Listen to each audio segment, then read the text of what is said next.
tervetuloa uuden Islanti-sarjan pariin. Tai no, pitäisikö kutsua tätä ennemmin Pohjoismaa-sarjaksi? Me kun lomaa suunniteltaessa ei osattu oikein päättää, mikä Pohjoismaista olisi kaikkein paras lomakohde, niin vierailtiin sitten niissä kaikissa.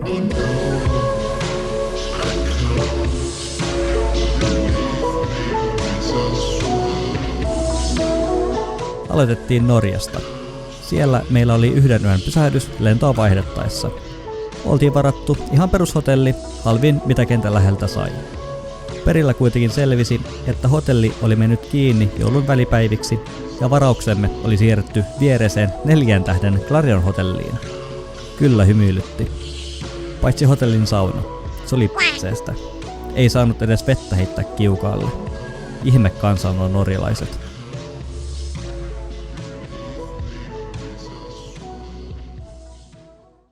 Hyvää huomenta Reykjavikista. Me ollaan tässä aika aikaisin liikkeellä. Meidän sisäiset kellot on vielä aika pitkälti Suomen ajassa. Kello on nyt täällä jotain 9 maissa. Aurinko alkaa nousee tuossa about tunnin päästä. Niin katsotaan, jos päästäis jonnekin kivaan paikkaan sitä katselemaan, kun aurinko nousee. Eilen kun tultiin Reykjavikkiin, saatiin kyyti eräältä paikalliselta. Oli ottanut Couchsurfingin kautta yhteyttä, että jos vaan tuodaan Norjan tax-freesta hänelle vähän uuden vuoden juomia, niin hän sitten heittää meidät ilmatteeksi Reykjavikkiin. Oli oikein mukava kaveri, saatiin paljon hyviä vinkkejä, että kun ollaan täällä sitten kanssa autollisessa liikenteessä, että mitä kaikkea pitää ottaa huomioon. Saatiin pari hyvää nettisivuja, mitä kannattaa sitten seurata. Käytiin tuossa nyt ainakin tsekkaamassa toi Hallgrímskirkja. Hallgrímskirkja.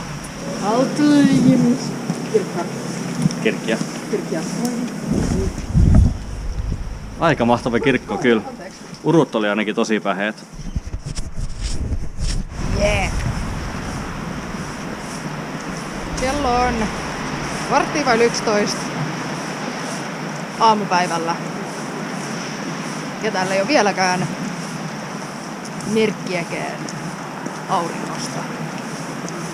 Mä tiesin, että mä lähden kylmään ja märkään paikkaan, mutta mä en jotenkin olettanut, että mä en aurinkoa ikinä milloinkaan missään kohtaa reissussa. Okei, ehkä meillä on vielä toivoa, kello on vasta kohta 11. Mutta täällä on silti synkkää. Mä en nauti. Ollaan jossain niinku aurinkorannoilla jossain nauttimassa, reissaamassa Aasiassa. Mut ei. Mä tulin paikkaan, missä on vielä kylmempää ja vielä märempää kuin Suomessa. Kello on nyt vähän yli 12. Me ollaan kävelty täällä sateessa ihan hyvä tovi odottaen, että täällä vähän valkenis ja näkyisi vaikka kuoria, mitä tässä on ympärillä, mutta ei. Täällä on vieläkin harmaata, synkkää, pimeää ja täällä sataa yhä edelleen, joten nyt me suunnataan takaisin hostellille. Yeah. Hopla, kello on 1 päivällä. Islannin aurinko päätti näköjään vihdoinkin nousta. Tultiin nyt kuitenkin tähän sisälle taas hiukan lämmittelemään kuivaamaan. Ja meillä on itse asiassa tässä näin islantilaisia herkkuja on tässä meillä edessä. Täältä löytyy lamb turkey, eli jotain kuivattua lampaanlihaa, ja sitten biitta fiskur, eli sama sitten kalan kanssa.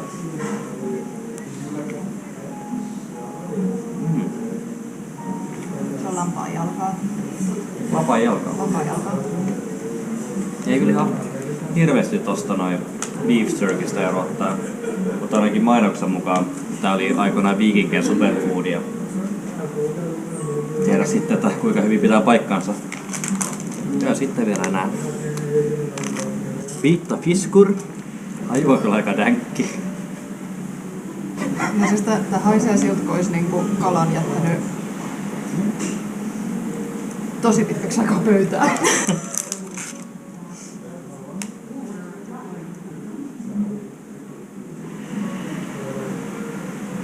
Maistuu kanssa aika paljon siltä, että olisi kalaa jättänyt pöydälle pitkäksi aikaa. Eikö tää basically oo kala, mikä on jätetty pöydään pitkäksi aikaa? Totta. Tää on kyllä todella kuiva tää. Yllättäen kuinka tukalaa kuivaa. Nyt kun tähän makuun pääsi joka jyvälle, niin jotain aika koukuttavaa loppujen lopuksi on. Se on ihan toimii kyllä molemmat. Kyllä mehän suosittelen testaamaan. Ja kello tuli 3:30. Aurinko laski. Nyt on ehkä sitten aika etsiä ruokaa. Ihan mieletön kyllä tää, kuinka pimeätä täällä oikeesti on. Ihan himmeä meininki. Long time we are one in a Babylon. Natural vibes free across the land. Pass the man, love woman, so we tan. Everyone hear me song, hear Jaman. Long time we are one in a Babylon. Natural vibes free across the land. Pass the man, love woman, so we tan. Everyone hear me song, hear Jaman. Long time we are one in a Babylon. Natural vibes free across the land. Pass the man, love woman. Tänään lähdettiinkin liikkeelle auton kanssa jo ennen auringon nousua. Ollaan tässä nyt sitten ekana menossa vesiputoukselle, jonka nimi on se Loppufoss. Joku sen niminen vesiputous.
Mä saan mennä ekana vai?